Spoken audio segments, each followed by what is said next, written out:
My people, we're live, guys. We're live. We're live, people. We're live. We're live. Like the vid, subscribe. Like the vid, subscribe. Like the vid, subscribe. Like the vid, subscribe. Like that vid, subscribe. My people, it is official. Roman Abramovich has agreed to sell Chelsea Football Club. He's agreed to sell Chelsea Football Club after so many years of being the owner of Chelsea. So it is official. He's agreed to sell Chelsea Football Club. And at this moment right now, it's been emotional in being the owner from the early 2003 now to 2022. It's been so many years that I've, it has happened before. In Africa, we call it one man. It's like one man mopo, a man with 10 swords. That is what Roman Abramovich is. I am proud as a fans to see the kind of owner we have in world football, someone who cares about football, passion, and everything. He wants to give his all for the club in terms of going forward. I'm proud as a club going forward in terms of the owner we're having. And now it is a new era. A new era begins. Like I've said, like the vid, subscribe, like the vid, subscribe, like the vid, subscribe. But before we go on, guys, my people, let's go.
Also, guys, thank you very much for everything, Roman Abramovich. We appreciate you as an owner.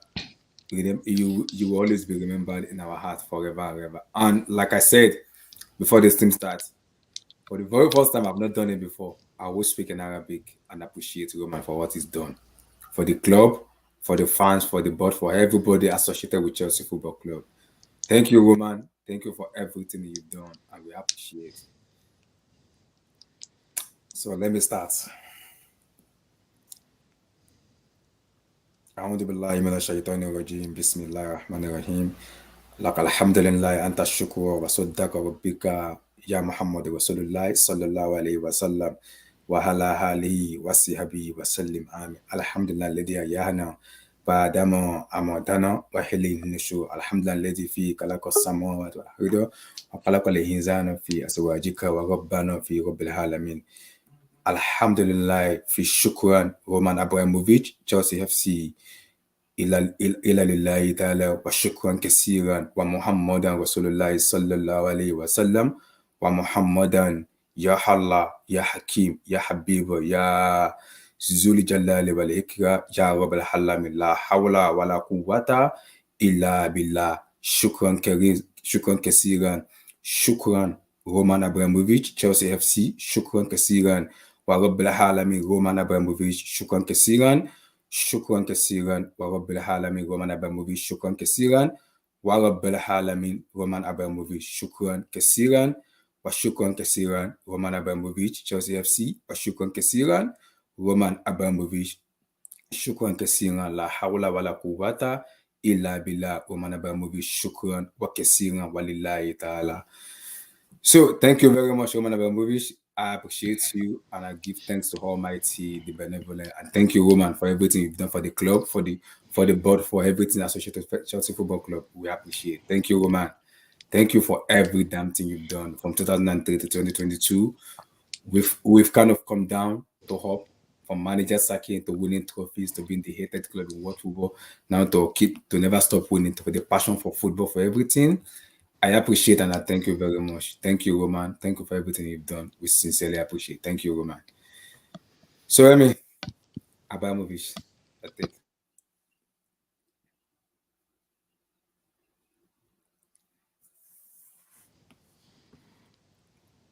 So Emily, give me your take on Roma.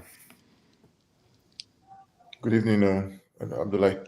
Good evening. How you doing, Carl? Hmm.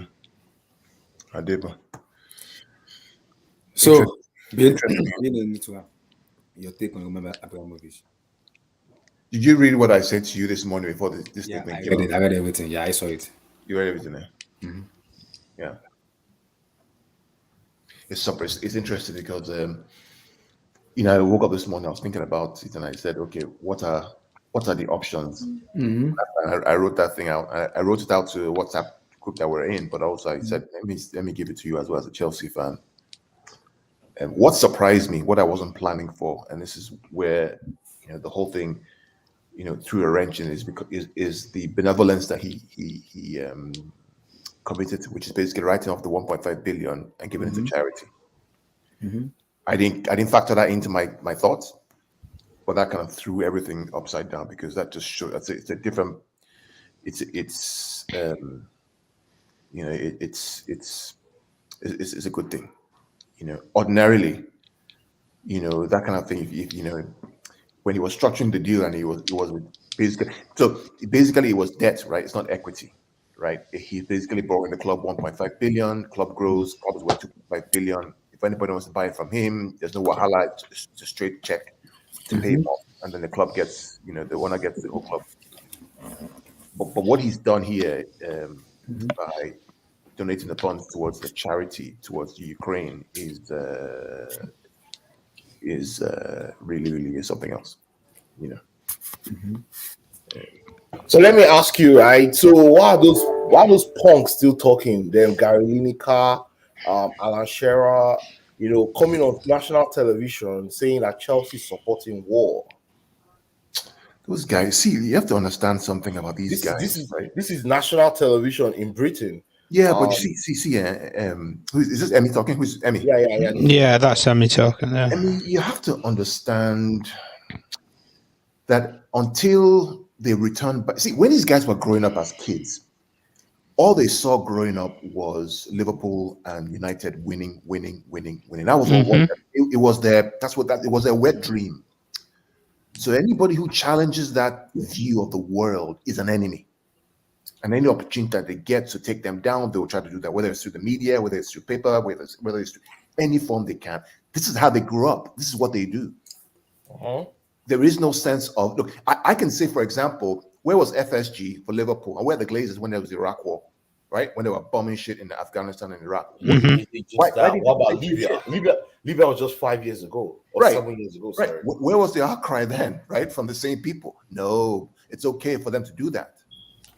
A guy does a trans, and I'm no Chelsea fan. I'm like, I'm no Chelsea fan, right? But I love football. In fact, I remember when he won the first Champions League 2012. One of my best friend is a Chelsea Blue. I went to his house. We sat down and we ate eba and okra and we popped champagne. I will never forget. For those who are Nigerians, you know what I'm talking about. Eba okra with ila alasekwa, the nice one where you mix everything together with crawfish and fish and goat meat, everything. And we popped champagne. It was we had Imperial Nectar Roseco, right? That one, Uh-huh. the expensive Uh-huh. one. We enjoyed ourselves. We celebrated because it was a new era. So I get football. I enjoy football. What I don't like is this mentality that's creeped into Sky Sports and the media around anything that's not the legacy old clubs, the ones who were there before. Somehow it's not good enough. It's not pure enough. It's not right enough. You Yeah, know. I think Roman actually disturbed that heritage.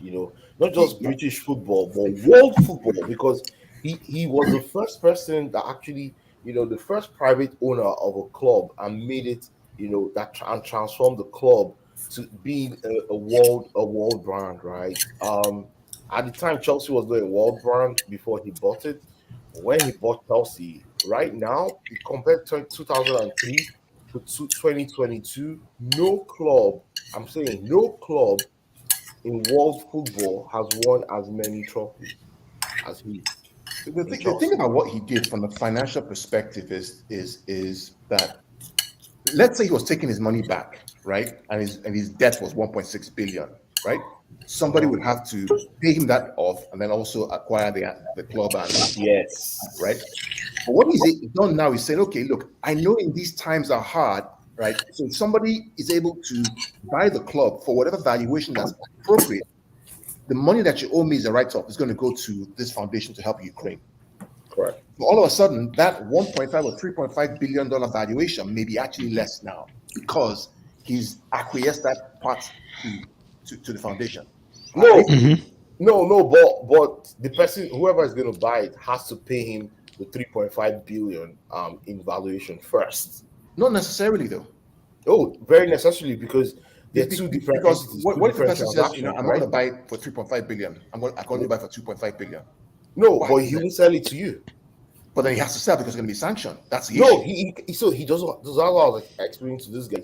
He doesn't have anything to lose. He can still own Chelsea whenever he wants to own Chelsea. He can't own Chelsea. You know why he can't own Chelsea? Because if he owns No. Chelsea, right, all the sponsors are going to get kicked out, right? Nobody's going to do All- transaction with Chelsea. You can't even buy. all the sponsors. Like, do you think he really cares at this moment? He's already said he's selling. Yeah, but you don't understand me. So anything. So the any reason- sponsor that is leaving now is leaving the club. Yeah. Roman is not using the money or any money that's generated to do anything for his life. I know that's what I'm saying. I think we're saying the same thing. What I'm saying is that Yeah, the reason why he did this was to protect the club itself, correct. right? So At this point, the club is already on the ground. well, not necessarily though. Not necessarily. Not Not necessarily. necessarily, right? So think about it this way, right? The fact that he's associated with Chelsea right now, Chelsea run the risk of every single commercial sponsor cutting them off. So you lose commercial revenue, which means that your wages and income goes through the roof, right? If he recuses himself from it, removes himself from the equation, you keep those sponsors, you can generate more income. Yes, and Yes, I'm saying. he tried. So right now, as long as he has released these statements, right, it's very clear that he's going to sell the club. So Correct. any Yeah, sponsor, correct. any sponsor that is walking away now is walking away for the person's, whatever the person's interest is, right? Correct. So, but he's also at this walking point, away. He's He's already also out walking of the away equation. because now the commercial sponsor that you have that give you the revenue will not back away because he's walking away. He has an exit plan and he's made it very clear to everybody. Exactly. That's what I'm saying. Yeah, It's exactly. not just about him anymore. He's looking at the club as an institution and it's bigger than me right now. But right now, so what I want to just clear out is this, right? Right now, there is nothing you want to do to Abramovich regarding Chelsea that's going to hurt him. It won't hurt him, Emmy, but it'll hurt the club. That's what I'm saying. It'll hurt the club, yeah. It won't will hurt the club, and then And who owns the therefore club? it will hurt him. No, it won't hurt him. You think you It can will. make $1 billion and If still he feel hurt? hands over the club to a scrub, and the club, I think personally it will hurt him. Not so much personally, economically. but right now, right? It It'll hurt will his heart. hurt him, but there's no much thing you can do to Chelsea right now that will make him be like, okay, hey, God, whoa, no. Right now, I think- any sponsor that's walking away from Chelsea is walking away from their own self. It's not. The it's problem, not- Emmy, is that I think we've underestimated this man's commitment to the football club. Yeah. And what I mean by You that guys is don't understand. See, it is massive. Do you know that Chelsea by itself does not make as much money as you guys all think? I know that's what I'm It's saying. That's still what I'm this saying. guy's money that helps us to buy those big players That is correct. That is correct. and the also way, be the able way, to pay those salaries. right, and now. I mean, the way you guys got around it is very, very smart because it's debt from him directly. That does not factor into FFP calculation because debt Exactly. is not part of FFP. Equity is the problem, Exactly. which is why United can spend all the shit money they can spend because Because they they make leverage money. the money to do that Yeah. from their Yeah. income. Yeah, they make money. City from were their caught in the financial FFP issue because it was equity investment and not debt.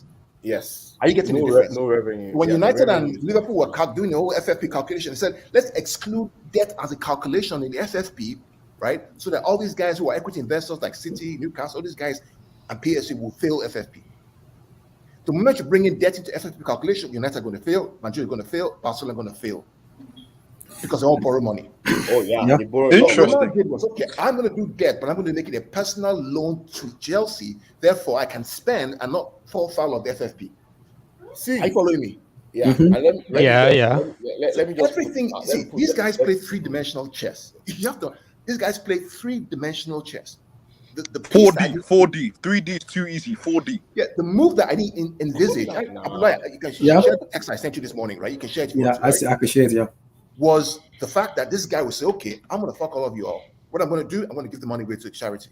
Yeah. It blows the whole thing apart. You see, It gives him it credibility. makes It helps him. it totally and it protects the what club. he did in this club statement, it blew everything so right now, none of these guys have any legitimacy to say, oh, we're gonna take his money, oh, we're gonna freeze his asset. Exactly. Because right now, Exactly. guess what? This football club that you guys think you think it will make him go jump over the water. He's giving the money to the same people that are dying in Ukraine. Exactly. And to rebuild the country. It's what they call four-dimensional chess, right? So guess what? You guys keep it. So the more those other folks keep talking, they are now looking like the fools. And that's what they start looking like right now. So I'm sure that's why they brought out the statement today, because at some point, the attack was just too much on him. People were calling him coward. Imagine people that have never stood the post before calling Abramovich cowards, people that don't even have anything closer. Like, seriously, see Gary Neville, a whole total disgrace as a person, as a human being, opening his mouth to call Roman Abramovich a coward.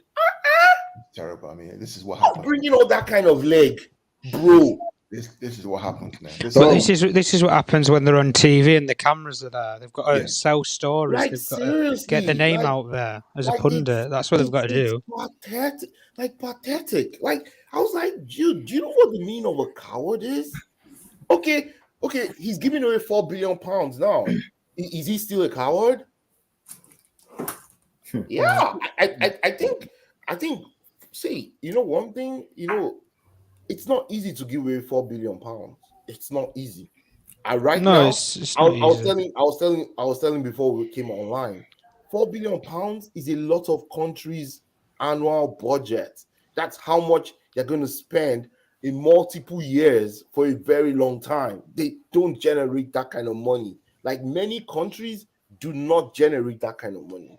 They don't have the economy. That's why, Emmy. Yeah, we're talking of big money here. And let me just say this, right? Anybody that's going to buy Chelsea, right? Anybody that's going to buy Chelsea has to remember two things. One, they cannot expand the size of Stamford Bridge. Yeah. They cannot. Do you know why? Because of the issue of, on one side of Stamford Bridge is rail tracks. Yeah. The back of Stamford Bridge are flats, right? The other side of Stamford Bridge is the road, the SW6. The western side, yeah. The Fulham Broadway Road, right? There's nowhere to expand Stamford Bridge. And you cannot build on top of Stamford Bridge. You can't get business plans for it. So how are you going to generate money if you're going to come in as a business person? How are you going to generate that much money from selling tickets? You're not going to do it. It's going to be sponsors, isn't it? That's how you're going to fund your club. No, how many sponsors can you get? Well, it depends what deals you get. That's the problem. This is what I talked about last year with the Super League. When Abdullah, forgive me if you don't. Sorry, right? Yeah. When I talk about this kind of shit, people laugh and say, right, the Super League. I said the problem with the Super League is not one of taking the English clubs out of the Premier League. That was never the argument. The Sky and Sports and all this Gary Neville, they twisted it, right? The issue with the Super League was, let's replace the Champions League with a competition that gives us 10 times more money, because we have a problem with wages and income. Income is decreasing and wages are increasing. Player salaries are increasing year on year. Everybody had it with COVID, didn't they? That's why. So something has to give, unless we're all going to go bankrupt. No, think about this way. Even when Chelsea won the Champions League last year, guys, right? Right now, problem. Even when Chelsea won the Champions League, Chelsea's income ratio is 113%. So for every £1 that they spend, right, they only earn. So for every £1 that they spend on wages, right, they earn less in income. Yeah, something has to give. Something has to break. See, and that's where the problem is, right? If someone is bringing out his 3.5 billion to buy this club, how many years will the person be able to start getting a return on investment? And not just a return on the discounted cash flow. If you do a discounted cash flow over time, you definitely get your money back after a period because the club has brand and and everything. It will give you positive. But how long can you wait? Where can you even get all that fund to be able to offset this, the purchase of this club? There's so many only questions, advantage, and I can't think of many people that will be able to buy this club right now, without having to borrow or having the to. only advantage, I think, and let's go to Roland's statement if you don't mind. Scroll up to the statement. Okay, let's go to the statement, guys. Right. He said, you know what? When these guys write stuff, I would like to right? address the speculation in the Right. media for the past Keep scrolling. 2 days in relation to my Okay, awareness. good. I have taken ownership. the decision. Listen. I have always taken decisions with the club's best interest at heart. In the current situation, I have therefore taken the decision to sell the club as I believe this is in the best interest of the club, the fans, and employees, right? So, and then what did you talk about? As well as the club The sponsorship. sale, he now said the sale of the club will not be fast tracked, Okay. but will follow due process. That part just tells you that he's not going to just carry sell the club to I would not be asking for any loans to be repaid, so I'm going to write off the loans. Right? This has never been about business or money. Now, when he says that, what he's telling you is that, look, I know that if you're going to pay me my 1.5 billion plus a club valuation, nobody's going to end up buying it. It's going to be very difficult, right? So whatever I'm going to donate to the foundation may not be even up to that 1.5, which means that the club can be healthy if a person gives me a valuation of 2 or 2.5.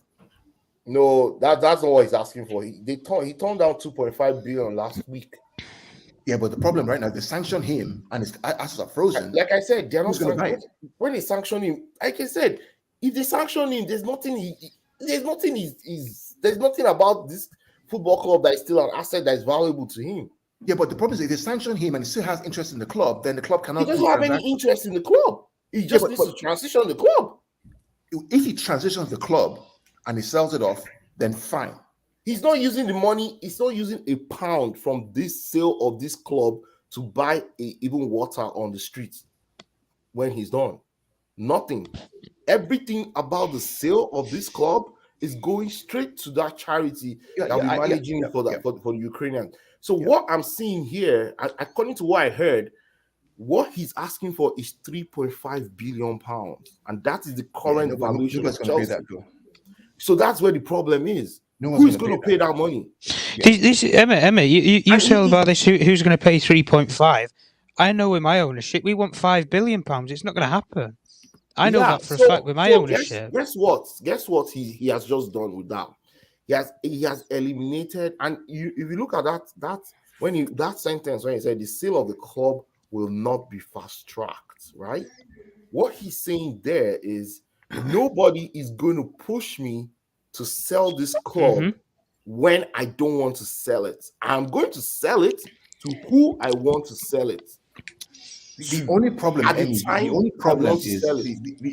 so there are two things to this. And maybe he's talked to his parliament board and said, "But those guys told him, look, boy, you need to put a statement out there to calm things down because everybody's putting pressure on us, right? Because those guys all talk, right? So it's kind of cool things down, give him time to get through this transaction." Yeah, exactly. It's going to give him time. Because right now he's already said I need to follow due process. So that means the only challenge is on the buying side, right? On the buying side, why would an investor want to buy it for 3.5 billion when they know that if there's sanctions, it could potentially there's no sanction. Yeah, but if there's a new ownership, it depends who the owner is. If they don't have anything to do with Russian like banking or the economy over there or anything, they're clear of assets and sanctions. You know what he just said there, right? It eliminates Americans, bam, immediately, because he knows that no way an American will bring 3.5 billion pounds to buy this club from him. I think they would, Emmy, but it'd be loans. That's the reason why. They would take money from somewhere, and he will not sell it to anybody that's bringing loans because he knows that's just going to be a mess, right? He's also taking out the Europeans too, because he knows the only exception, the only people that I think he will sell this club to is Arabs, the Chinese, or Indian. I wouldn't sell to the Chinese value, by the way. I mean, I don't know, but I know he's not going to sell to the Americans or to the Europeans because the only problem is those guys would calculate the risk on this investment and say the risk is too high, and they could lose. The only problem is that it's a buyer's market, not a seller's market. Yeah. That's the problem, right? Because if they sanction him, right, and he's not yet sold or removed his ties to the club, the valuation goes down quickly. So that time that he has, even though he says it's not immediate, there is a clock that's ticking, and all depends on the sanctions that they could put. At this time, they asked what's his name, the UK Prime Minister, I think it was Boris Johnson. Yeah, they asked him. Okay, someone actually asked him in the House of Commons this morning and said, "Hey, that Roman Abramovich owns Chelsea. Why have we not gone after that particular asset for the Russian oligarch?" Do you know what the Prime Minister said? He said, "At this time, it's not appropriate for me to actually talk about that." And you know why? Because of course, this is where he went on to explain that he has already pressed on about 275 different Russian businesses and about 100 individuals all around the globe.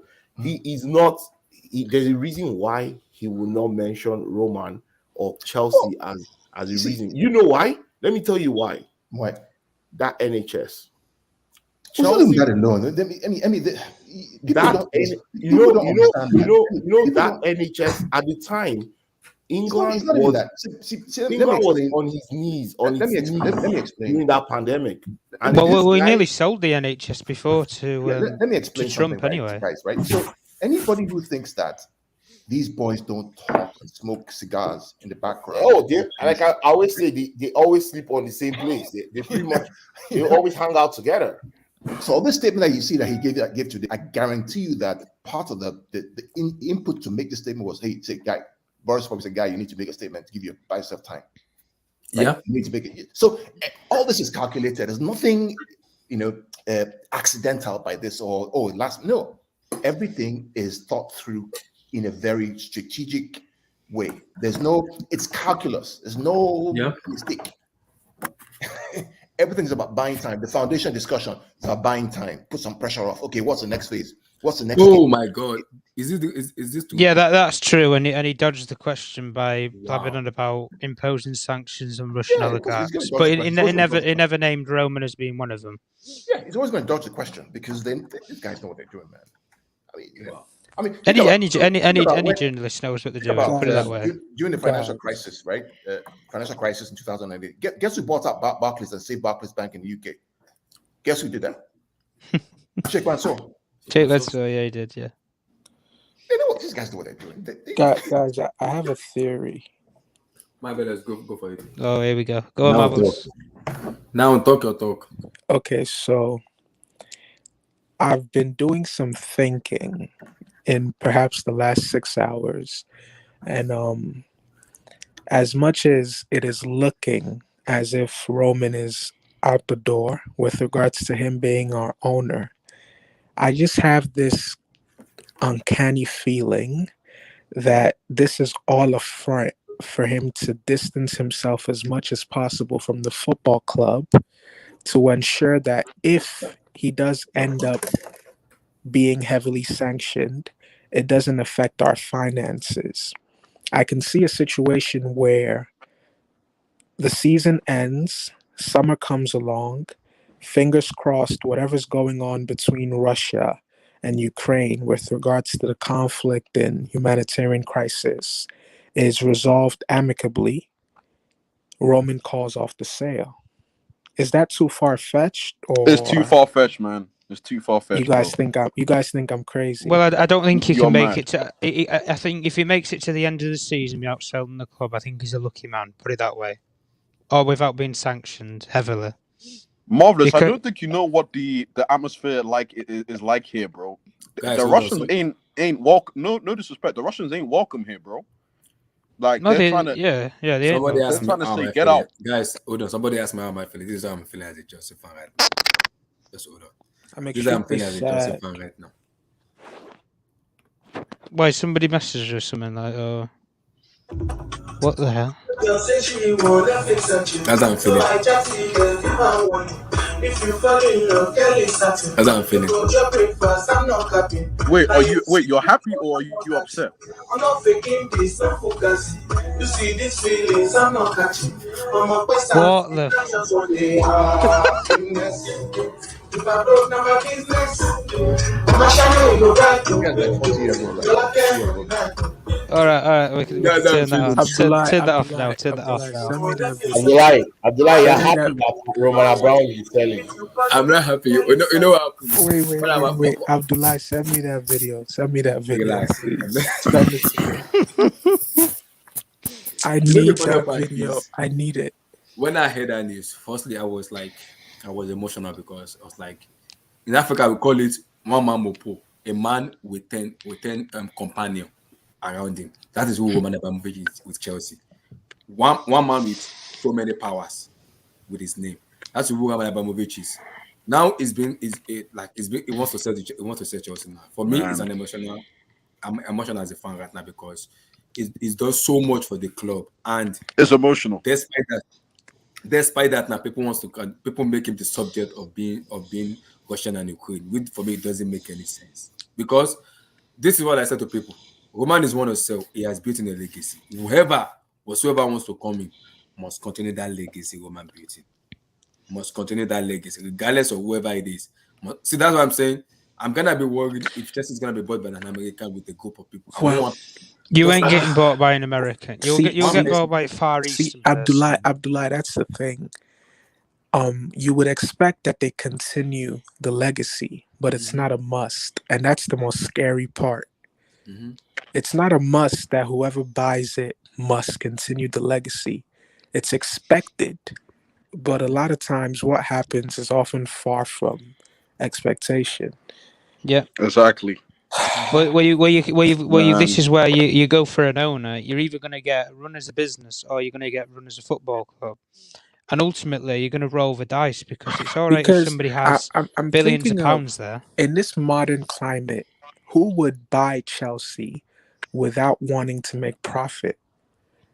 Roman was perhaps one of the only few owners in football who didn't care about making profit. He only cared about winning trophies. Well, that's the difference whether you get somebody who likes football. You know, somebody's not supposed to come into this being a football fan. See, okay, give me your thought on Roman. Wait, Abdullah, can you show the names? I know Vilton is here, Tom, NK. Who else is here? Marvelous, man. You disappeared, bro. I thought you died, man. God willing, you're still here, bro.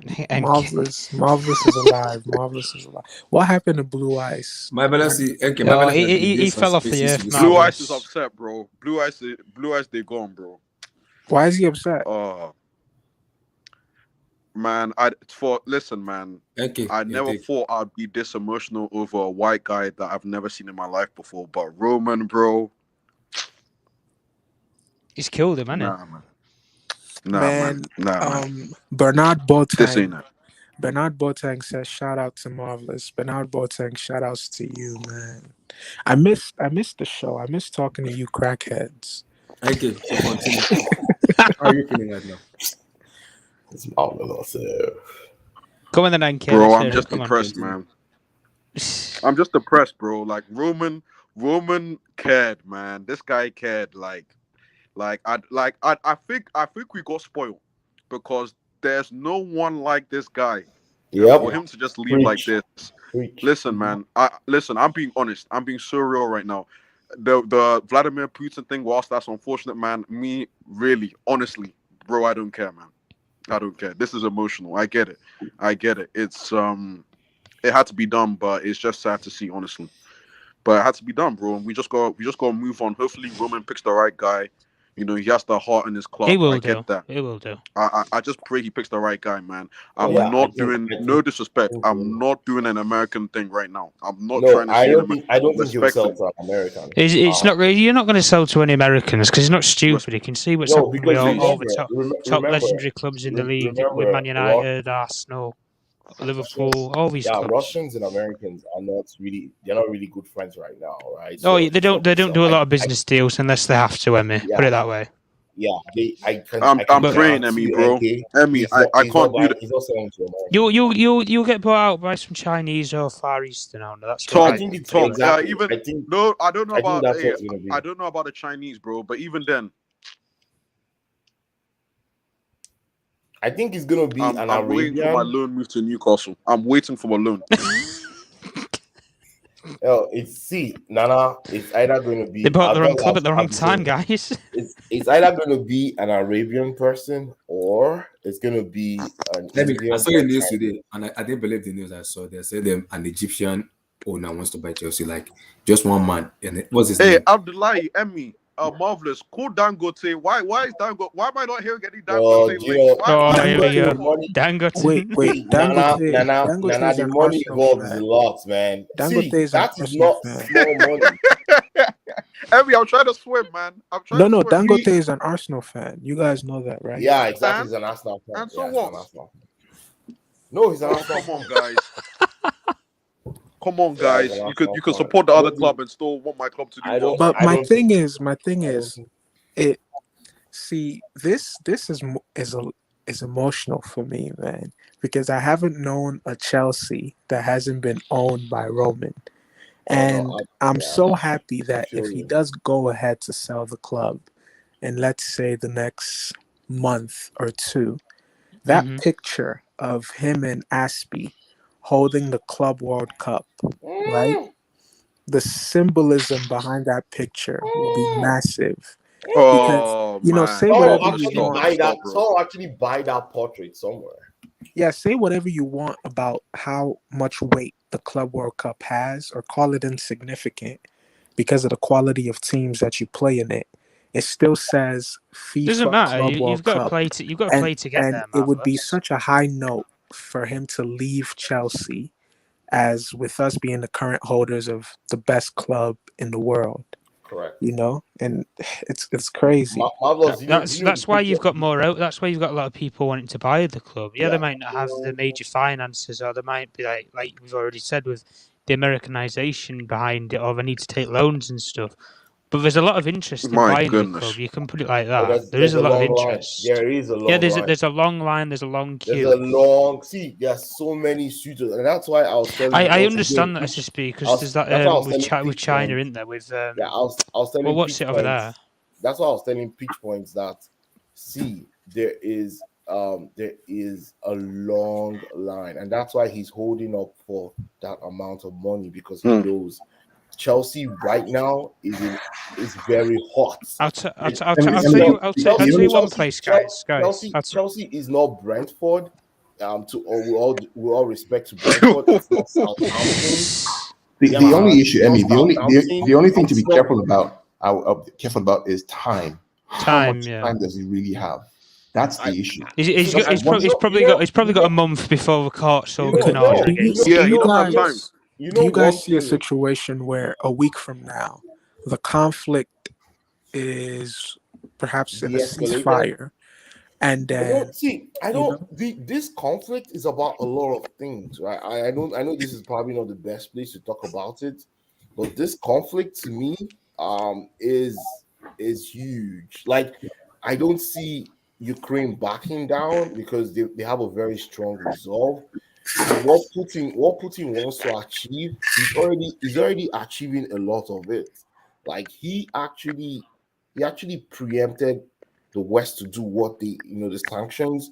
Some of those sanctions actually benefit him because now he's free to do what he wants to always do, right? And he can just work with only India and China. Exactly. And guess what? Do you know the population of those three countries is equal to half of the world? People don't realize that. Yeah, but it's not about population, Emmy, right? It's about per capita income. And frankly, India and China per capita are dead poor. Their per capita income is going to go up now. No, it won't go up. It's growing. It's growing. It will grow. It will grow, but it won't grow rapidly. I know we don't talk politics, but the Russian economy, the Italian economy is bigger than the Russian economy in terms of GDP per capita. No, wait, it's not about economy. See, right now, because the economy is dependent on the US dollar. once they cut off the US dollar, they don't if you collapse. want to Well, it's either the US dollar or the euro. I don't want to talk politics here. We shouldn't go into politics, but if there's a reason why. Let's move from politics anyway, guys. Let's move from politics. What I'll say in summary, just what I'll say quickly is that if they survive, one after the other. What I'll say in summary with regards to even the whole politics and how it affects the global economy, if Russia survive being removed from SWIFT, then there's a lot more to their economy that we don't even understand or don't even know. Yep. Well, we all know most of the money in the world comes from anyway, guys. Yeah. So, NK, anyway, go ahead. All I know is all that money better go to Blue Studio Cash App. I need money. So as I mentioned earlier on, you know what I'd like to watch, guys. The key thing that Roman has to watch is time. I was just over to Nigeria. I won't go back. Of course, he knows his time. He knows. See, once you have a role, like I always say, you don't just become a billionaire overnight, right? The guy is 4-5 steps ahead of anything that we're thinking of right now, right? I believe that he knows how much time he has, and I know that Chelsea has a lot of suitors. Someone actually dropped 2.5 billion last week, and he said no. Yeah, the problem you have. Yeah. No, I understand what you're saying. That the more time goes, the less value is. But that's not going to be the case. Do you know one thing that I don't think a lot of people have questioned in terms of an ownership, and it's not very known. Australians have a lot of money. Put it that way. Australian businessmen have a lot of money. They have no ties to the American economy. I know some of them do. Most of Australia's dealings come through the European and the European sort of scheme, similar to how Roman has done it, where he has the Russian nationality behind him. It was his place of birth, but he has all these different citizenships, which gives him the political tools to then invest in the UK and the UK market. Tom. Yeah, go ahead, NK. My thing with this is that it's actually life or death. Like for Roman anyway, it's literally life or death, bro. I think how it portrays when you hear in the media, about all these oligarchs that when I'm talking about these oligarchs that might have turned their back on Putin, they will die. They will die. So woman's in no position to be like, oh, I have time to do this. You have to get out of it. If Putin doesn't die first. No, he ain't dying anytime soon. You have to get out of it. Roman literally, I'm sorry, and he knows this. That's why he's selling. And he'll never put it this way, NK. He'll never go back to Russia. He'll never be welcome back on Russian soil. Who's that? By Putin, Abramovich. There's a Twitter. Who told you he doesn't go to Russia? There's a Twitter. There's a Twitter account where you can they're saying you can literally see Abramovich's jets all over the world, flying all over the world. This guy knows what he's doing anyway. The money. NK, he's moving a lot. His yacht's been seized in Germany. Apparently, he don't care. Yeah, he's moving a lot of his property around. He doesn't care. He has a huge yacht. I don't have the Twitter account. I don't have a Twitter. Yeah, it's the guy that was tracking. Jets that are owned by. Yeah. Is that one guy we used to track Elon Musk's jets around the whole world? The same guy. He's on Twitter somewhere. Elon Musk.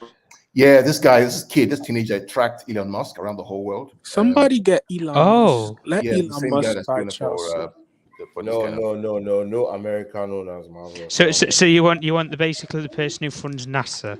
He won't sell. Which is his main project. This is the thing where you need to look at the basis of it, guys, in terms of this new owner, their main primary business or primary, should we say, I don't know, what should we say, financial tool will be this football club. At the end of the day, like Roman, his major asset in terms of his whole, even his personal life and his personal interests is Chelsea Football Club. Because he has a passion for football. Yeah, he has the passion for football. This is where you look at it from the American owner's point of view, in terms of, I know it with my own self, with my ownership, with the Glazer family. We have owned two sporting clubs. We have the Buccaneers and we have Manchester United Football Club.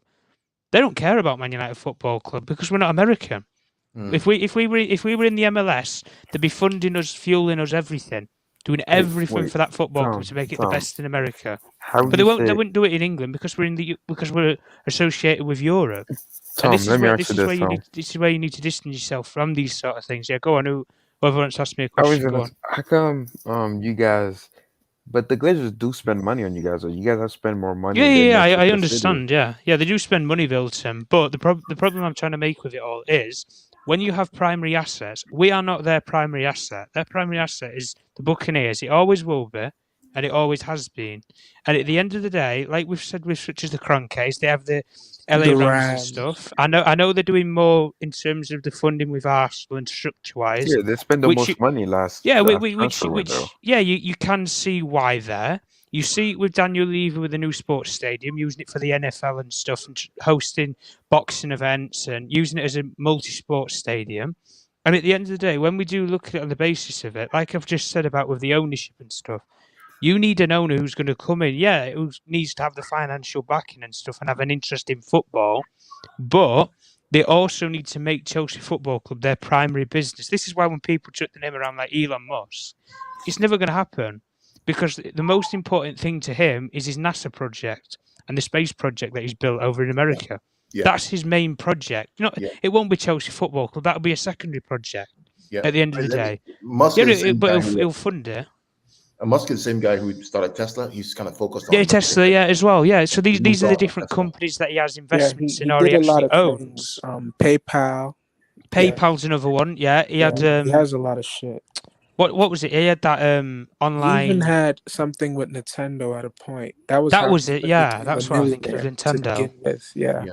He did the development, I think, for it, didn't he? Kind of like what he's done with NASA. Yeah, he's bet all his chips on SpaceX.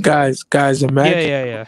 Imagine we all go to sleep after this broadcast, wake up tomorrow, check our emails, and they're offering us board positions at Chelsea. How would you guys run the club?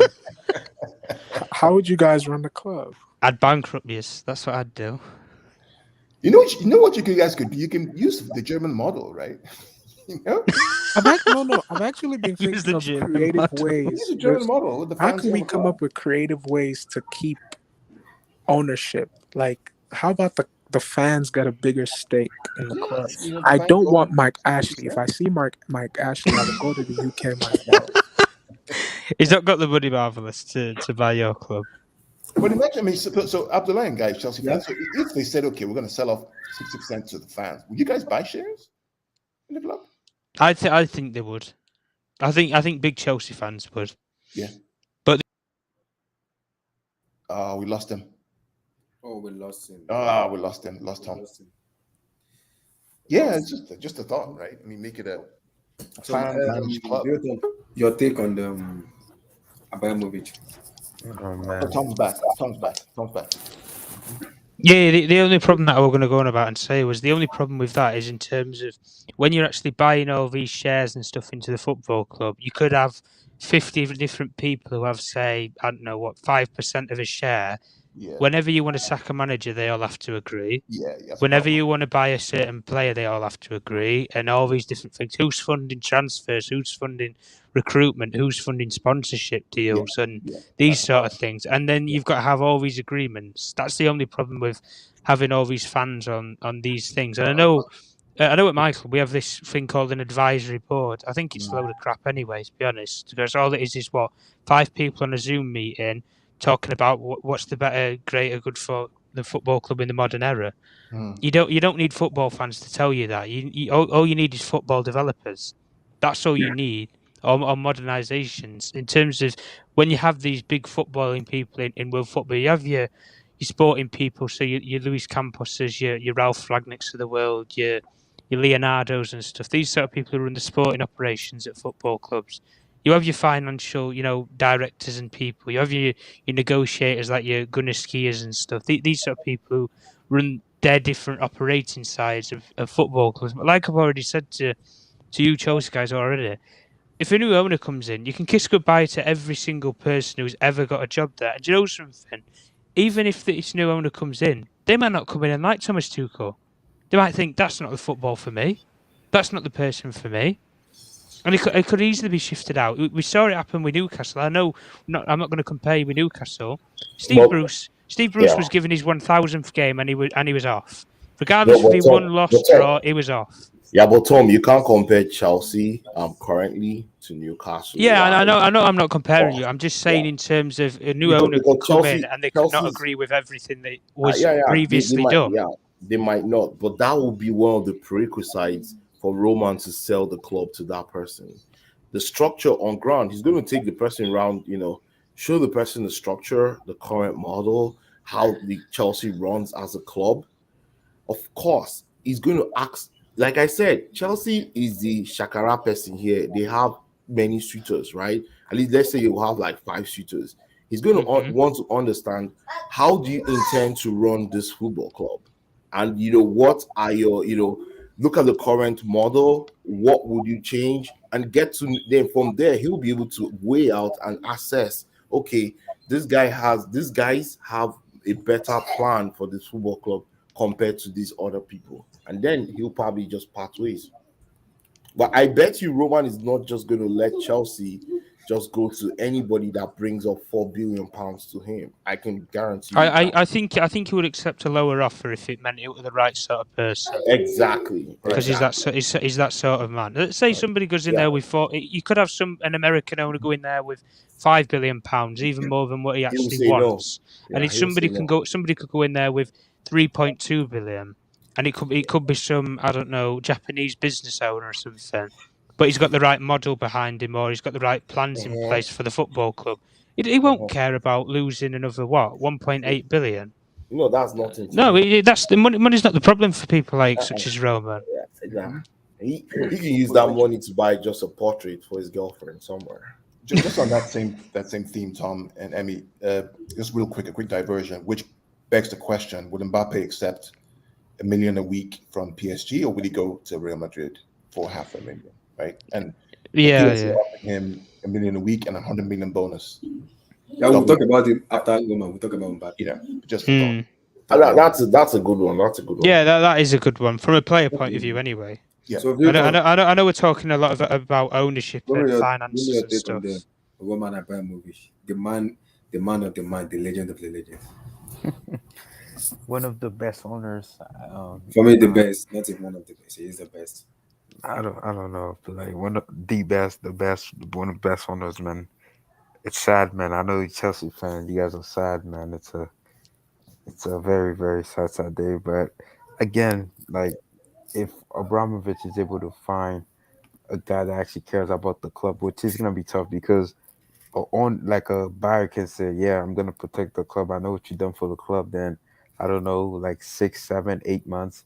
He's like, man, this is boring, man. I don't like this. So he just doesn't invest as much money as Roman used to do. Maybe this time Chelsea actually gonna have a structure now where they don't just fire a manager after 2, 3 months in the job, man. Which is I found that sick, Abdullah. I saw a bunch of Lampard fan on Twitter. They were celebrating that Roman guy is selling the club because he sacked a club legend and Chelsea fans, some of them are psychopaths, so I'm not surprised. But yeah, you gotta respect Roman. The guy's done a lot for Chelsea. I don't really know that many Chelsea fans. I don't know. Abdullah, were you a Chelsea fan before Roman? Yeah, man. Yeah. So you've been there when it was taken. When it was Asset Bank. When you tasted everything, like when you won the Champions League, like when you taste every single thing, like you don't want to go back. You don't want that feeling. You don't want to regret. So. So I don't know what's gonna happen with Chelsea because none of us know what's gonna happen. We don't know who's gonna buy Chelsea. We don't know what's not gonna happen. Just about speculation. I know people saying the American owners, but how bad are the American owners really? Because I'm like, United, Arsenal, they spend a lot of money. I would say it's the structure. It's they're just not spending the money in the right way. I just think that you need a sporting director of football that know where to invest the money because you could have all the money in the world. Your club could spend that money, but if you're not buying players, like the only thing is that FSG and Liverpool have done a good job, right? In general, right? Yeah, so look at Liverpool. They're Liverpool American owners. That's what I'm saying because I'm tired of people just saying American owners are bad. Each time I hear American owners, my skin crawls. Because This is I'm not saying just a selfish thing. I just have this thing where So no, what do you say about I'm FSG not then? even trolling. Like What do I'm you say just about FSG? yeah, because FFG they cheap, but they do a great job with Liverpool. my Right thing now they're is, doing a great job with Liverpool right now at the moment. Are they not? yeah, Are but they they not? have a Klopp. They have a Klopp. That's what I'm saying. It's all about own because I'm like, if you have you guys look how much money United have spent since Alex Ferguson? They spend a lot. Oh my! Ton of money. They spend a lot. Did you Ton of guys know money. they spend more money than City? The squad is more Ton of expensive I money. than don't Manchester want City. That's what I'm saying. football When to be people say Americanized. American owners are bad, I'm like the Glazers have been at the club since United since Imagine us 2004, having 2003, I believe. Pulisic in every It's starting just that position. it's just that Yeah, but United had FSG doesn't have that now. FSG don't have in Liverpool now. I mean, LeBron yeah. is part of FSG, and It's just that United had Alex Ferguson to like obviously Alex Ferguson is a phenomenal manager. They had that. That's what I think. I think if you have an owner that's willing to spend money and you have a great coach, a great structure, you'll be fine. Because I've seen with Arsenal, I'm like, bro, they spent almost $500 million last summer. United spent So over let's like say how that much? Chelsea want to get an. So it looks like Chelsea want an Arab owner. The question now is, okay, which one? So Saudi Arabia is off the table.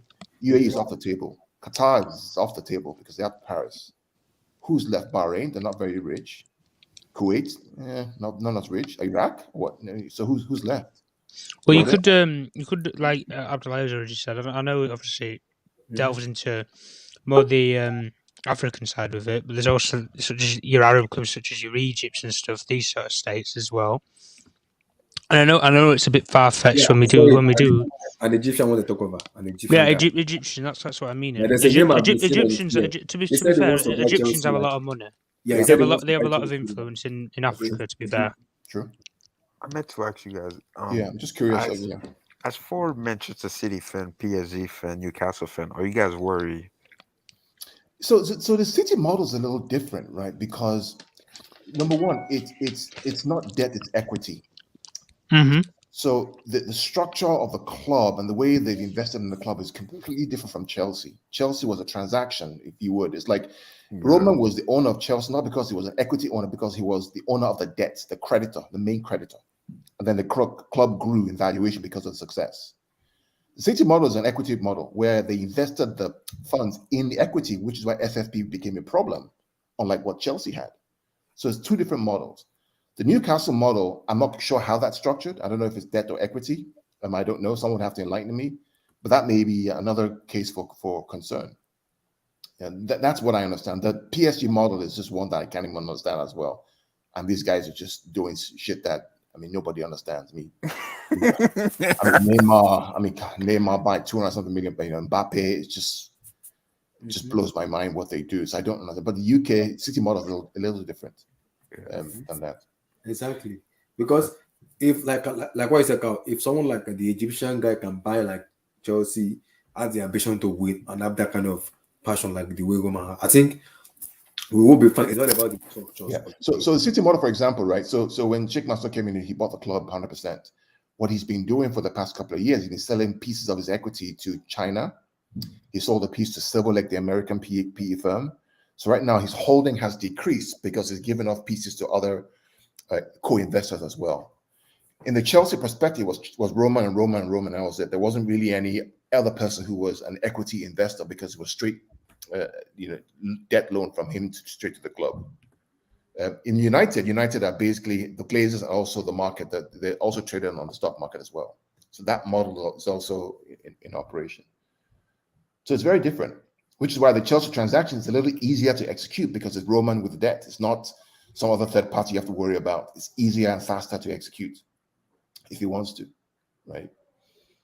It's very, very different. So it's interesting. It really is interesting times how this is all going to fall out. I still think Chelsea will compete, regardless. I think they have a good manager. I think they have good players. The question will always be, how do they now prepare for the summertime, and what investments do they need to make, or what do they need to do? So yeah, for me, I think we should clear out this ownership stuff first. Then I think it will be okay once we clear this ownership, then focus more on the summer, because I don't want ownership stuff to be a problem to the players focusing on concentration. I don't like it. I think Roma will clear it up before summer, because it's in interest of the club to clear these things out and start afresh in the summer. And move on, yeah. Right. And move on. And the new financial year starts for most clubs in I think July 1st or so. June 30th is the end of the financial year. Yeah. So I expect it to be done between now and June, all things being equal. And he will take care of the club. He will take care of the club. People like that don't mess around. It's like handing their daughter to someone to get married. They don't fool around and do that. Not after 20 years. So you guys should just chill out and relax. I think everything will be fine. In my opinion, that is. Yeah, I agree. Because man, we need to know what's going on, man. We can't continue in the summertime. So we have so many deadlines that needs to go as soon as possible. They can't stay anymore. They need to just get the hell out of the club and just move on. Because I mean, while I'm a rival fan, I think it's good to have strong English clubs so we can dominate Europe.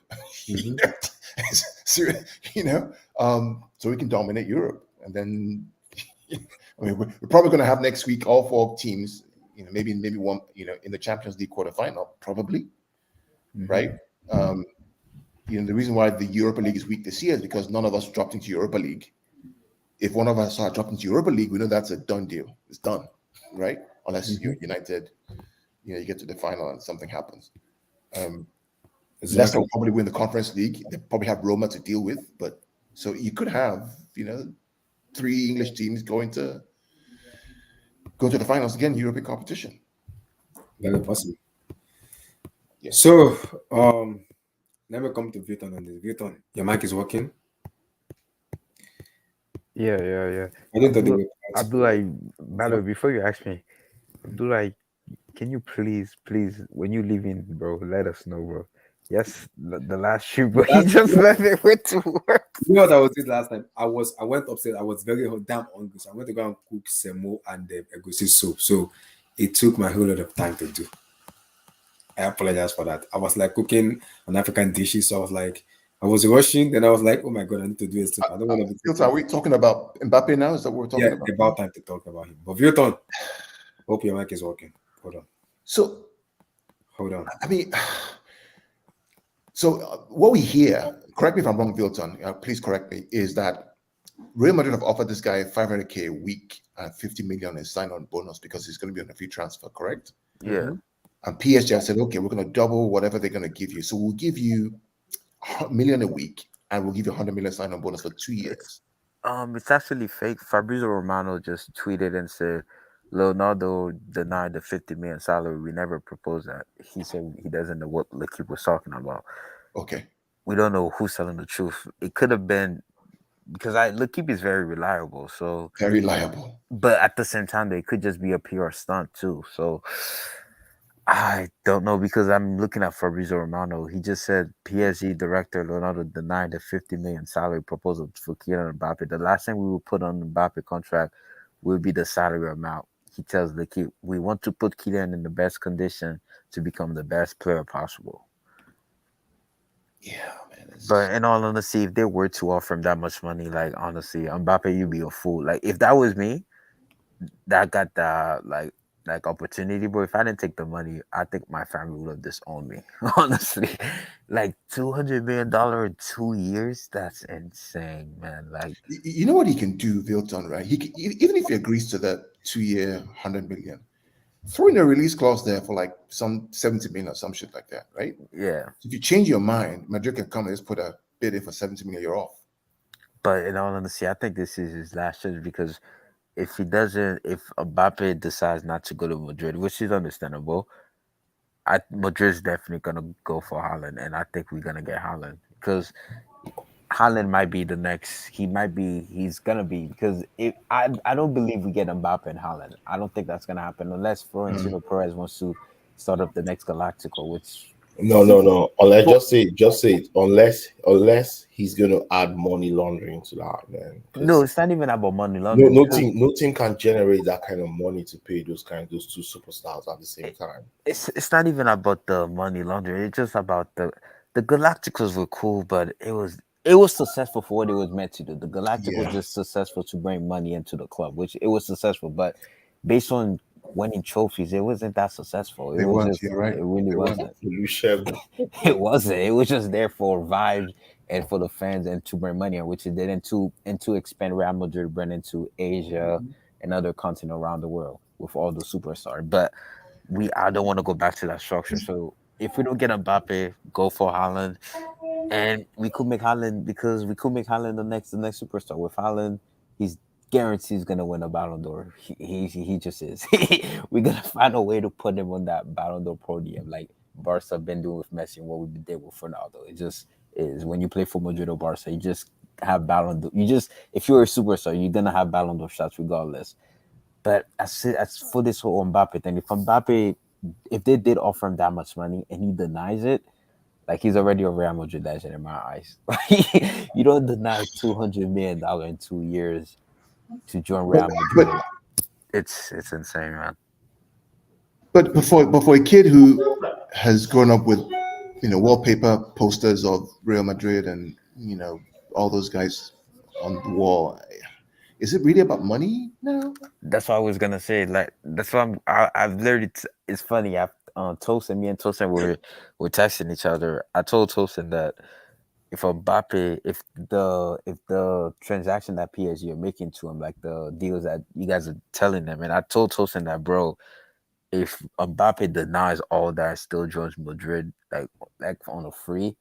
Like I'm Tosin is like, honestly, bro, you guys are a G, bro. Like the Real Madrid crest is just too overpowered. But again, like you said, Kyle, maybe it's not about the money. I don't think it is, because he's always said his idol is Ronaldo. He wants to follow his footsteps with Ronaldo. If he ends up winning the Champions League with PSG, I mean, why not just jump? Like I see, if he wins the UCL with PSG this year, he's gone. Yeah, like honestly, yeah, like you gone, like yeah, because I'm like, but at the same time though, can PSG honestly do that though? Can they offer him that much money with? Of course they can. Of course, because I'm like, bro, Neymar is on a high contract, Messi on high contract, Ramos on high contract. Understand how these guys operate, right? These guys, Qatar has a World Cup this year. Oh yeah, I forgot about that. They have a World Cup this year. It's not just about PSG and Mbappe winning the Champions League. This is about the branding of the World Cup. The Messi is there, Mbappe is there. It's about the whole package. So 100 million is chicken change to these guys. These guys buy planes for $350 million, right? And they park them in a bloody hangar because they have cracks, paint cracks, 25 of them. So it's I mean, these guys are. Money is just running around. I was looking at their salary, like caps, like, bro, Neymar is on 45 million a year. Messi's like on 42. You asked the question, Bilton, about why is Khalifi the chairman of? Isn't that the European Clubs Association this year? You think that's by accident that they can spend this kind of money, and the FFP has been relaxed this year, or for the next 2 years because it's funny, like I don't know, but then again, though, it ties into the league format too. Because in La Liga, there's a strict amount of money that you like. There's a certain salary you can give. Every team has a salary cap. I don't know how they do it in League 1. I don't know if it's unlimited salary cap in League 1, man. Because it's League 1 is crazy. a joke, right? I mean, much as I watch it, it's just it really is a joke. I mean, it's not even worth watching a game because it's like the result's going to be. It's and to bet everything on 7 games for a cup competition, that's cash just talking, man. That's just cash.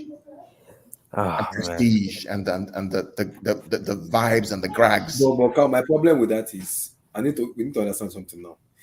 Like I keep telling Tosin, what is the ambition of PSG, Paris Saint-Germain themselves? Because we need to understand the ambition as a club. Is it winning the? The funny thing about Abdullah, Albert just posted a comment here. So PSG are not winning, and I agree with him, because when they step up to play a Chelsea or a Liverpool or a City, the combo.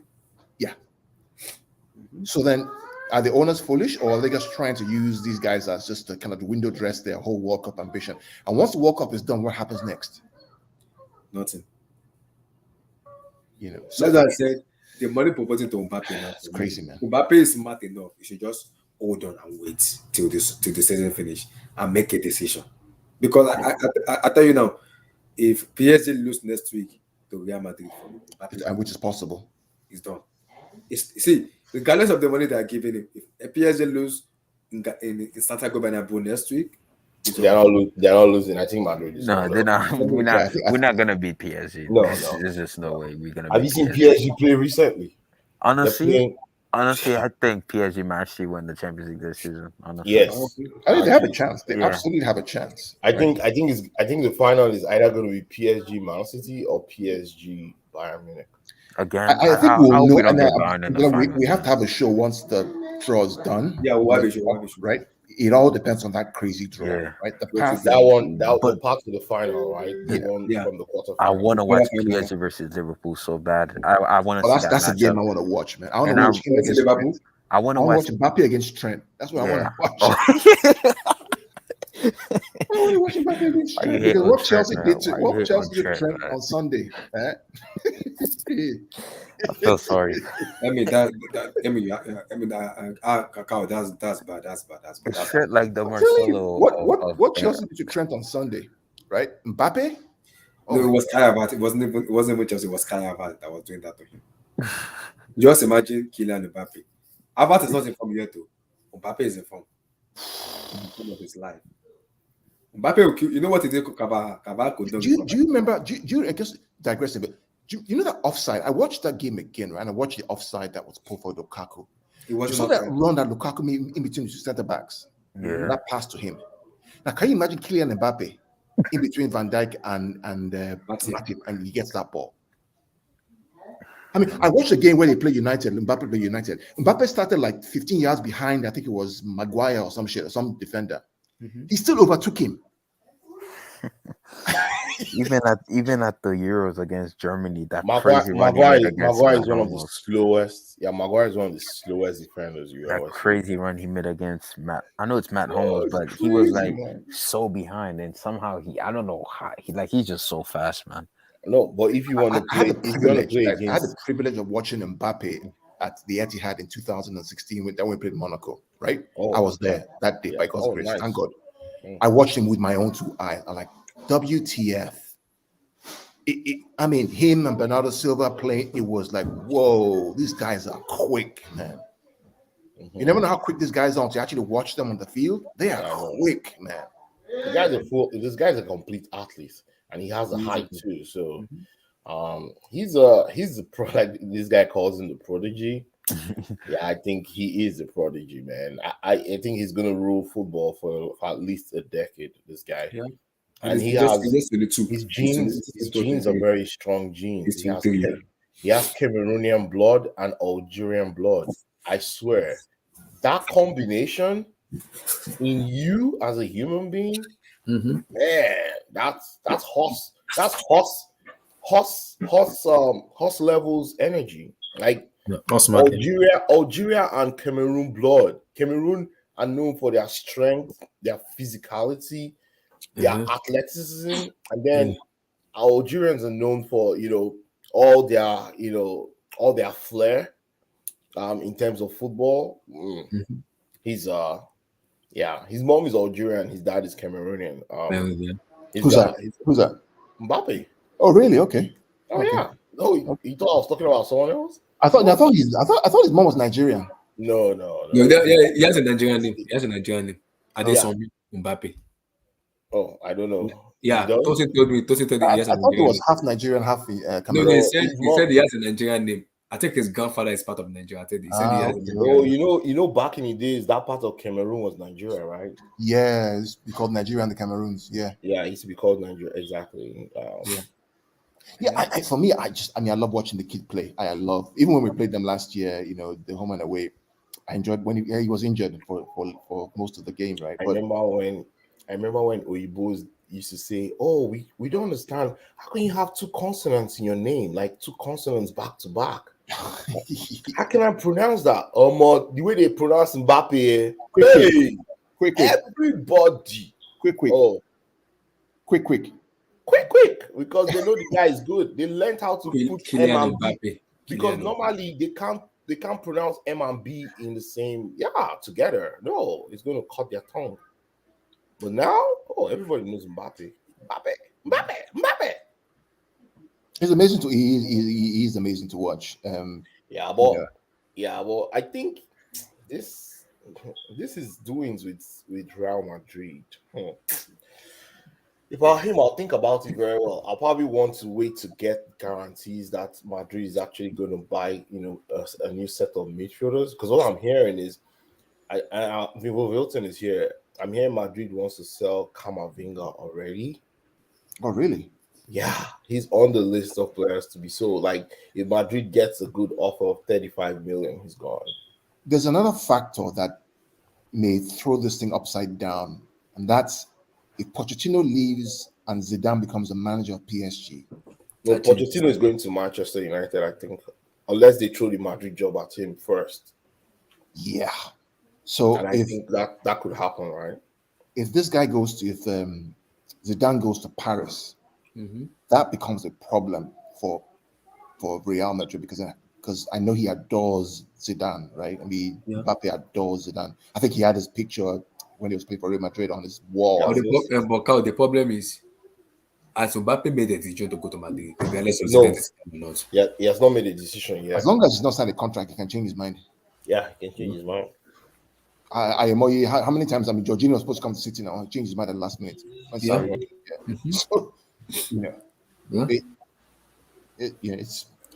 But I don't know if you guys saw Fabrizio tweet. He said we never talked about changing our manager. We never contacted Zidane or anyone. I can say that Mauricio Pochettino has never asked to leave. I have no problem with him. We talk about everything. He could just be saying that just because. Yeah, but we all know now. Zidane says he wants to. Mauricio Pochettino is perhaps the most overrated manager. If they win the UCL this season, does he still leave? Of all time. If they win the UCL this season, do they still leave? I think it depends on matchup. We're gonna wait for the quarterfinal to us. If they win, I don't think PSG will win the Champions League this season. No, I'm saying if PSG were to win the Champions League, does Pochettino still leave? I think he leaves. I think he goes to United. Now his stock is now higher. Yeah, I also think it depends on who they get in the quarterfinal, because as I keep saying it, but regardless of Casemiro and Carvajal, Madrid might find a way to win. So now put the pressure on Madrid. We're not gonna beat them, Abdullah. Sadly, man. Don't worry. When the time comes in, we'll talk about it. The only thing I think the hope that Real has is that PSG under pressure. It's unlikely they could fold under pressure, and all it takes is one goal, and it's 1-1, and all of a sudden, those vibes, the remontada vibes, come back again. No, the guy who did the remontada to them is playing for them this time. Messi's on the team, two of them.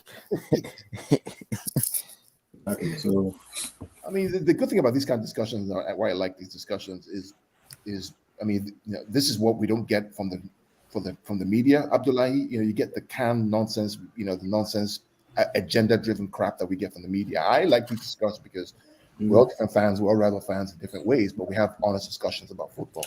Yeah, the game. And this man here, my picture here is like. But if PSG were to lose to us in the second, man, just liquidate the club. Honestly, like you shouldn't exist no more. No, this is what the problem is. I've been saying it for a very long time. This is gonna be the biggest decision on Kylian Mbappe's career in his life, for sure. Biggest, and I said why I said biggest is two things. If PSG doesn't beat Madrid next week, it's over for the entire PSG project. Whatever project they have is over. For Kylian Mbappé, it is his final decision. I'm leaving. No one can keep my But Abdullahi, the good thing about Kylian Mbappé, why he's smart? He has the benefit of time. Yeah. Because time will reveal where he's going to go. Yeah. So based on your own argument, if, for example, Real Madrid beat PSG, then it's clear. It's clear he wants to go. Right? If PSG beat Real Madrid and go on to the next step and win the Champions League, it's clear what he needs to do. Yeah. In fact, it's easy for him now. He can say, I've done it for you, PSG. I'm going to Madrid to come rebuild them again. Okay. Let me paint this scenario, Carl. I like saying this a lot. People call me sarcastic and mad. Chelsea new owner and everything comes in. And Tuchel said, I want Mbappé. Now that changes the dynamic a little bit. Because now it's played with Thomas Tuchel before. That changes the only problem is how are you going to match the wages? Now that's why I said if the new owner comes in, that could, because Christensen is going, some of the players are going to accommodate the wages of the Kylian Mbappé. We can see it's all about the owner and what the ambition of the club is. If you want to go for Mbappé, we can't buy Mbappé. It's gonna be free. It's all about what the owner wants and what the club wants. That's a fact. If they see Mbappé as the next big thing in world football, they will go for Mbappé. It all depends on what Mbappé wants, right? Exactly. Ultimately. And I made this argument to City fans about Haaland, right? It's not about Begiristan or Guardiola. It's not about them or about, it's not about what Mbappé wants. About the guy in Real Madrid. It's about what does Erling Haaland want. Mm-hmm. It's in his court. He decides what he wants, right? Yeah. Likewise, Mbappé. If Mbappé wants to come to Chelsea, for whatever reason, it's in his hands. It's in his hands. It's not in PSG's hands. It's not in Real Madrid's hands. It's in his hands to make that decision. Yeah, and now if that happened, then that gave him the hedge of argument, because I'm like, I want to go to Premier League. I want to kind of feel the atmosphere in Premier League. Now I want to play under my former manager who has coached me before. Which is why the whole Hurricane saga for me was just a total bullshit. Incompetence of the highest order. Yeah. Incompetence of the highest order. Because you know you have a 6-year contract. Yeah. Right? You're halfway into that contract. You know how Danny Levy operates. Yeah. Okay. When he went on a strike and was in Florida, I'm like, okay, this guy is a serious man. He ain't going back until he gets his move. And if he's smart, he can put pressure on the English media to turn the wheel and make Danny Levy sell. Yeah. But guess what he did? He went back because he was more concerned about what the fans would think about him and his likability and his England captain and all that stuff, as opposed to getting what you want. Now he's out of even FA Cup, wins nothing for another year. He's 1 year older. His valuation has just gone down. Wait, that's true. Harry Kane has not won a trophy in his career. Nothing. No, nothing. He hasn't won anything. He hasn't won anything. Which is why when you shook neck for something where you want, go for it. Go for it. Close eye. Don't look anybody eye. Go for what you want. They say no look with your face. Don't look with your face. Yeah. That's sad that he's not won anything. It's crazy.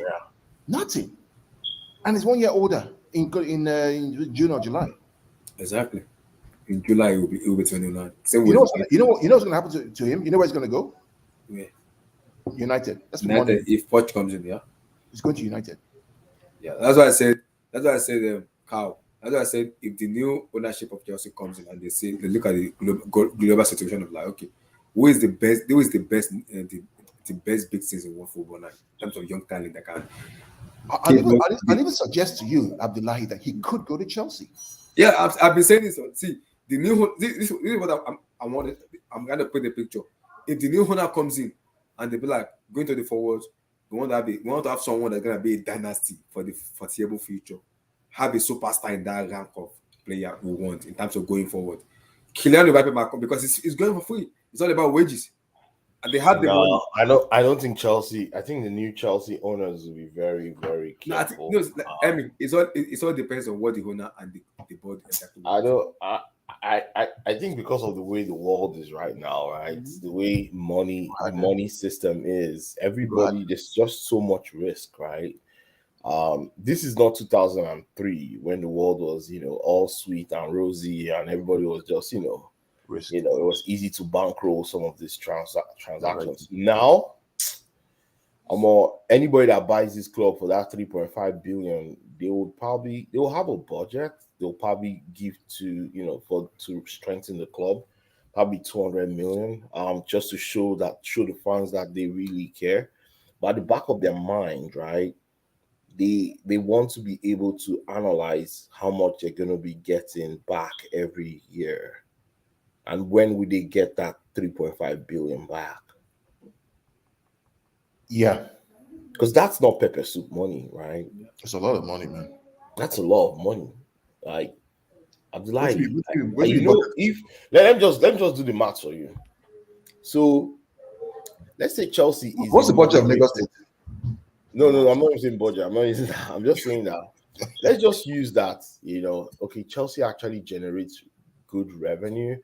And they balance, the cost, and at the end they make an income, like their gross profit and stuff after they take out their original expenses, comes out to maybe be able to get like 100 million every year. And let's just say these new owners would be like, okay, 100 million, that's fantastic. And we know that's not the case, right? Chelsea is almost at a loss or maybe just break even every year. Let's just assume we'll make 100 million. It will take them 35 years to get 3.5 billion back. Let that sink in.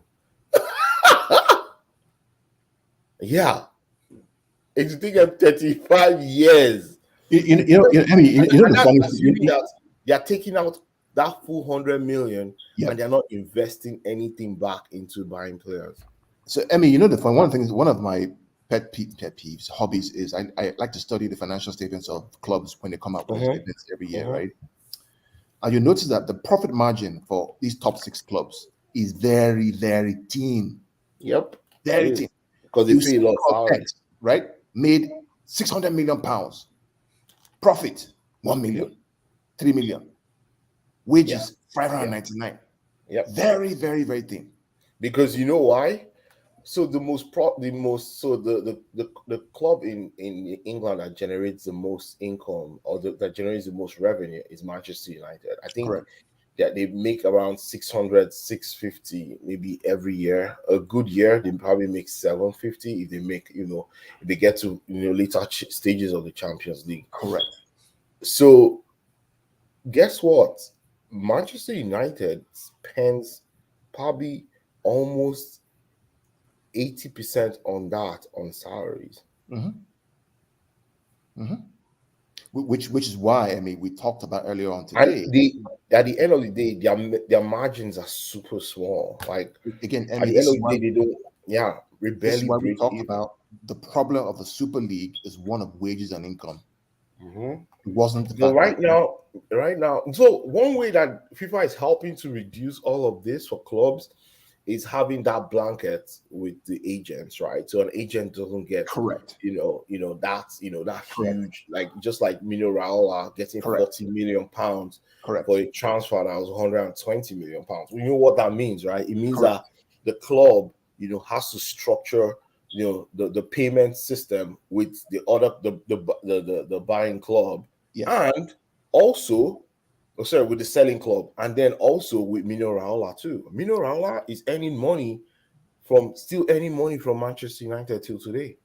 Yeah, just for people who are not aware, so what Emmy's talking about is this new rule that FIFA has put in place, which limits agent fees to a cap of 10% starting in the next cycle, next year, next July 1st, which is why Mino is fighting against it. So basically, if anybody who gets Haaland's transfer fees, 64 million pounds, he only gets 6.4. As opposed to the 30 or 40 that he would want. Changes the dynamic completely. It's football finances is things are really tight in the world for football finance. Very, very tight, which is why these guys are pushing this ESL idea, because they get massive revenue increases because they control their own TV rights, they control their own rights for funding and the money. They want that, right? Unless wages go down or we have salary caps, it's only going to get worse. I agree. That's why I paint the pictures of. I'm looking at the new owner because I'm hearing Ganaskia as everybody gonna leave. If Ganaskia and Bosbok leave, we need the sporting director that are coming. That's what I said. Like a new sporting director that are coming, reshape the club, like in terms of reshape it like a footballing man. Why not bring it back, Emenalo? What's the problem? I don't know why. I don't know why they're not bringing him. He was there from the beginning. He knows he knows where the bodies are buried. He knows. Maybe the new owner might bring him. You never can tell. The new owner might bring him. You never can tell because, like I said, it all depends on what the new owner wants in terms of going forward. In terms of structures, financial, and everything, it might depend on what they want. Do they want to continue with the same structure Roman said down, or they want to have a new structure in their mind? It all depends on the new owners going forward. What do they want? Do they want to make Chelsea the best thing they want in terms of revenue, in terms of so many stuff, everything? They want to make them the best club and put them on the top podium. It all depends on what they want. Because Roman has laid down the legacy. The legacy is winning. Will the new owner comes in and prioritize business ahead of winning, or will they prioritize winning ahead of business? That's what we don't know yet. That's what we don't know. Because I think that's the biggest, that's the biggest challenge because Yeah. A lot of Roman's money has gone into Chelsea. I know people think it's just that 1.5 billion. I think it's more than that. Yeah, you're probably right. Yeah. Yeah. I don't think there's any year that Roman doesn't put at least 250 million pounds of his money into Chelsea. Yep, I agree. Yeah. And I can say this could also be and that's where it becomes a very, very delicate situation for the new owner or owners, right? And this cannot just be. That's why I said I prefer the Arab guys, because they're not really they don't really care.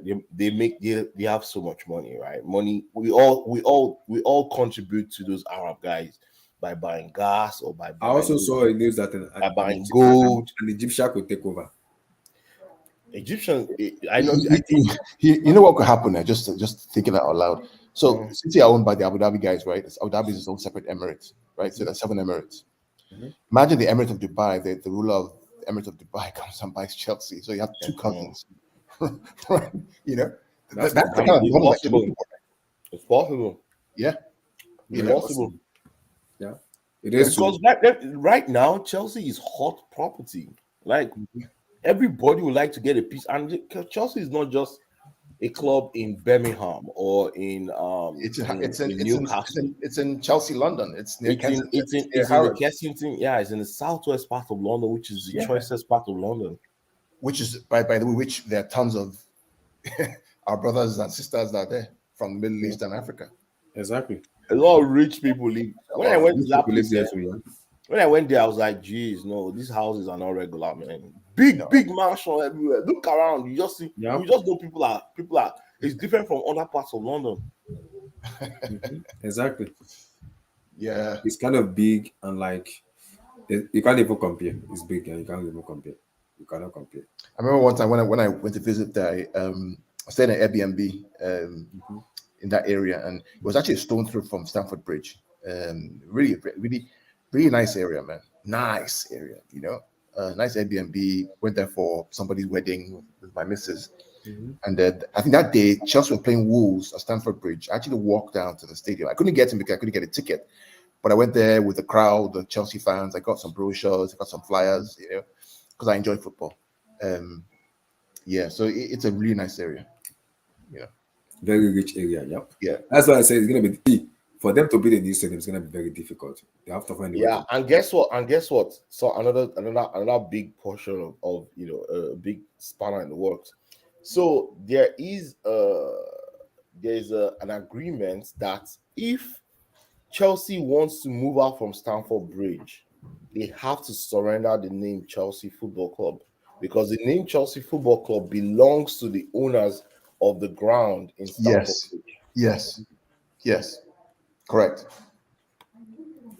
To me, that policy, and I'm aware of it, but that whole us having to give up the name is absurd to me, man. That's what the problem is. It's gonna be like a huge one. It's a big problem now because they've been just has been a long. So what they're gonna be being? They're gonna be. I know. Has that ever happened to another English Premier League club?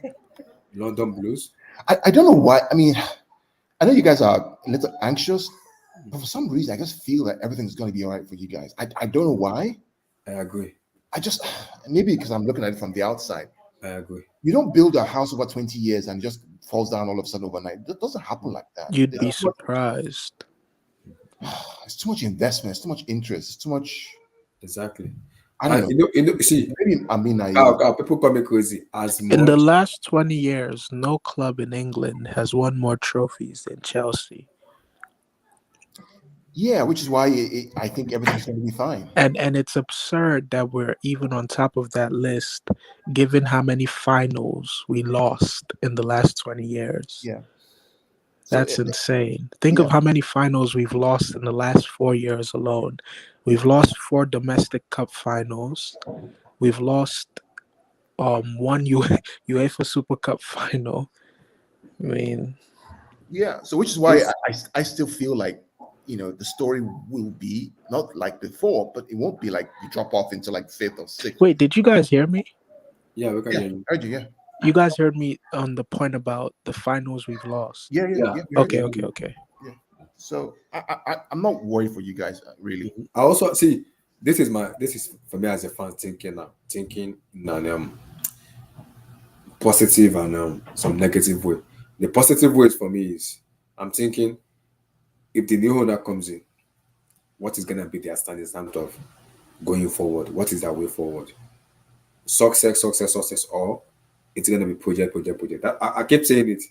Tuchel must be back regardless of whatever is gonna happen in the club. He has to be the man taking us over in the long term process. I want him to be that long term manager I have been crying for a very long time.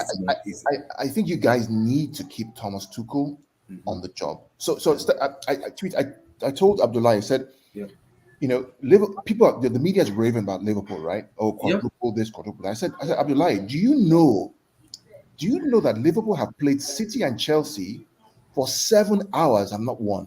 And I've not won, yeah. They played them so they basically started playing at 8 a.m. in the morning and finished playing at 4 o'clock. I can't beat them. I can't beat Chelsea. That's true. They've not beaten Chelsea and Man City in almost 2 seasons now. 2 seasons, yeah. Yeah. They haven't. Yeah, in fact, it's probably like 10 hours or something. 10 hours, yeah. Yeah, because we had this League Cup final. So 2 extra hours. So I told him, I said, look, you may have lost the Carabao Cup, on a dodgy offside and penalties. But if you meet in the Champions League, we'll be there. I don't want to meet you guys in the Champions League. Put it that way. If we meet Liverpool in the Champions League, we're eating Liverpool. I'm telling you. So people don't understand. In the Champions League, Chelsea is a different beast.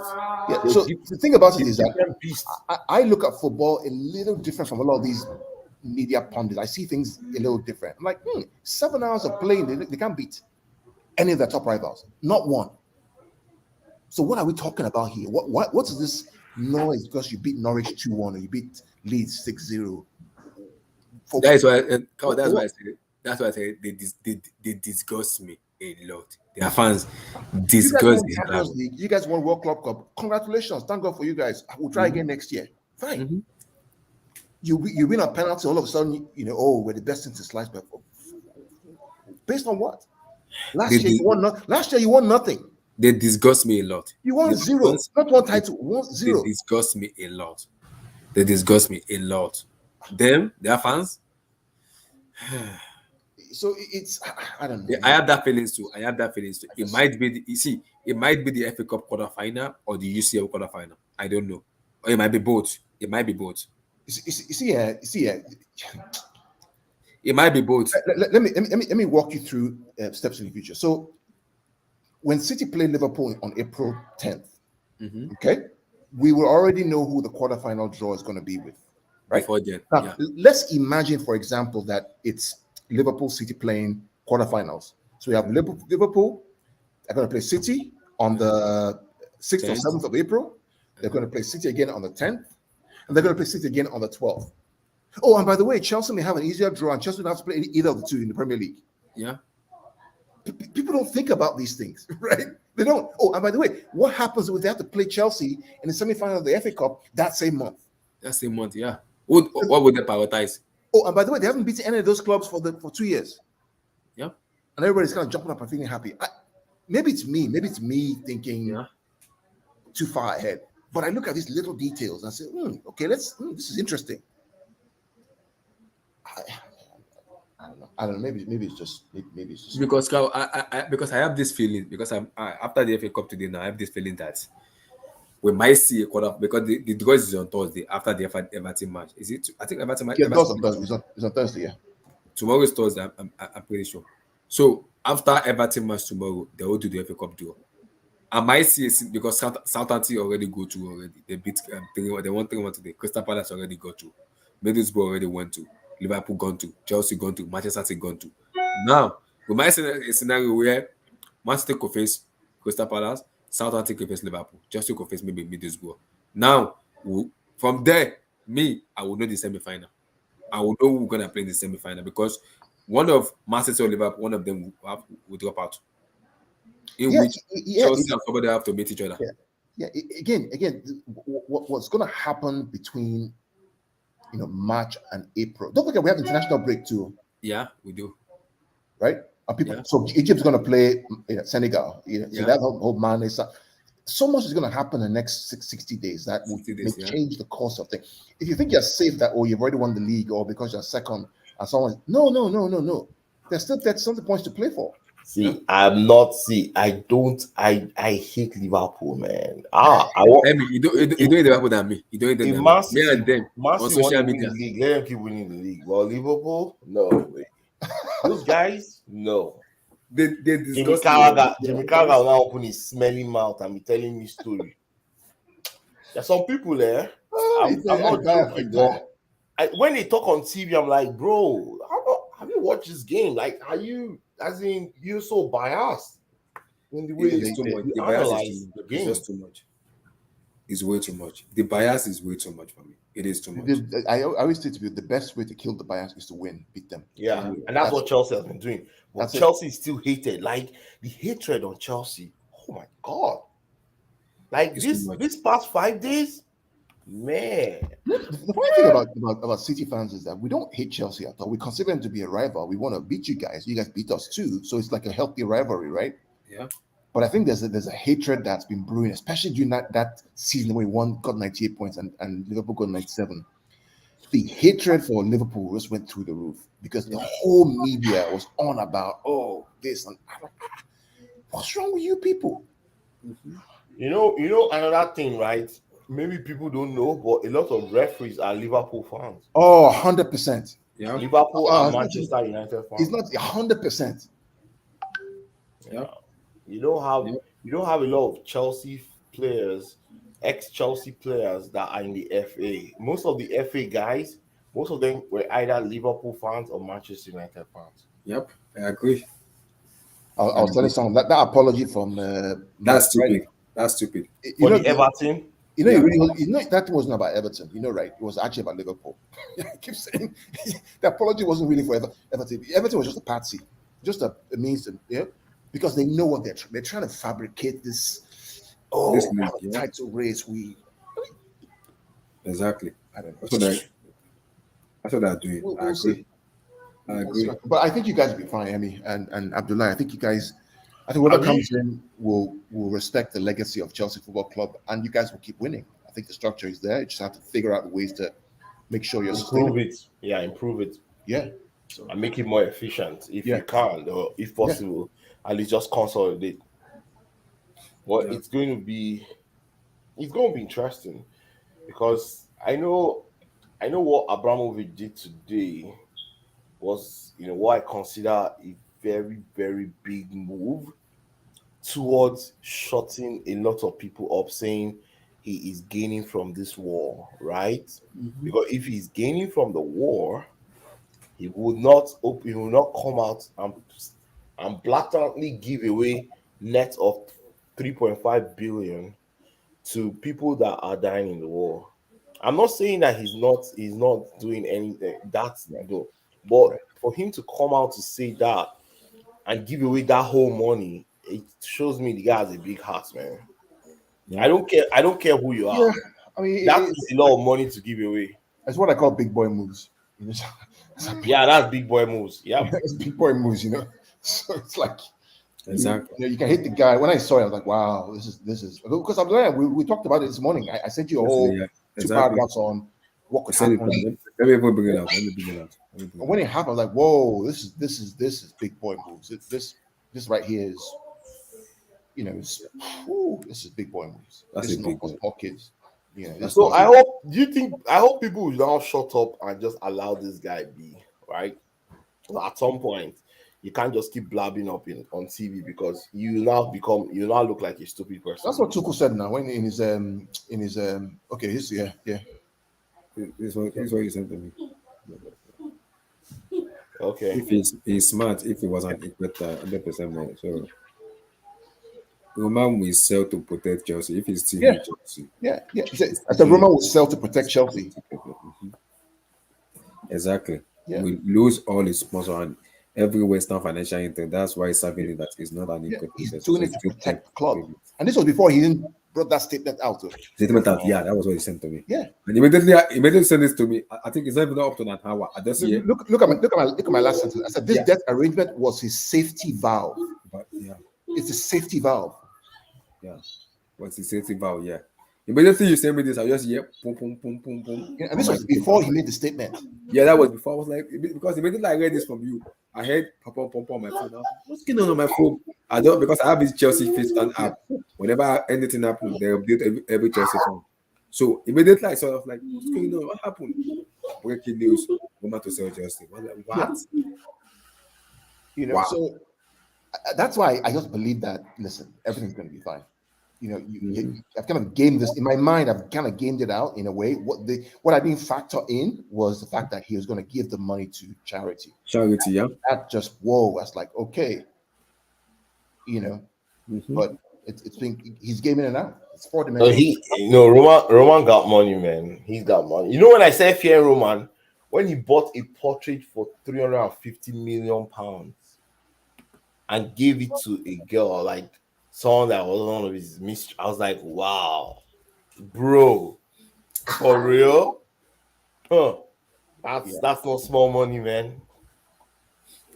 That's especially now that the world is cringing. You know, there's a lot of Christ. There's an comment. See, the world is currently in a recession, right?